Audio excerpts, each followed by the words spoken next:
আমি 4.5 বছর ধরে দেশি মুরগি পালন করতেছি। সেই অভিজ্ঞতা থেকে আপনাদেরকে আমি বলছি, আপনারা যদি পর্যাপ্ত পরিমাণ জায়গা থাকে, একটা ছোট ঘর থাকে এবং কোনো সময় জায়গা, জমি, ঘর এগুলা কোনো সময় ফেলে রাখবেন না। এগুলোকে কাজে লাগাইবেন। দেখবেন ওখান থেকে আপনার যেকোনোভাবেই প্রফিট আপনার আসবেই। ওগুলো যদি আপনার সঠিকভাবে আপনি কাজে লাগান। আর আমার মতো যদি এরকম দেশি মুরগি পালন করেন, ঠিক আছে? তো এখান থেকে আপনারা অবশ্যই দেশি মুরগি পালন করে প্রফিট আছে।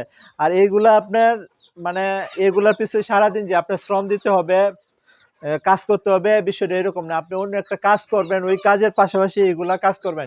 এইগুলা কাজগুলা আপনার বাড়ির যে কোনো সদস্য আপনি করতে পারবে। এই যে আমার এখানে দেখেন 200 মুরগি, এখানে 2টা বোর্ডিং চলতেছে। সারাদিনে আমি 1.5 ঘন্টা সময় দিই এবং নিচে আমার প্যারেন্টস আছে। সকালে আধা ঘন্টা, দুপুরবেলা আধা ঘন্টা, রাত্রেবেলা আধা ঘন্টা। আর হয়তো সপ্তাহে একদিন মানে মুরগির ঘরের টুসের কাজগুলা করা লাগে, সেদিন 1 ঘন্টা সময় দিলেই চলে।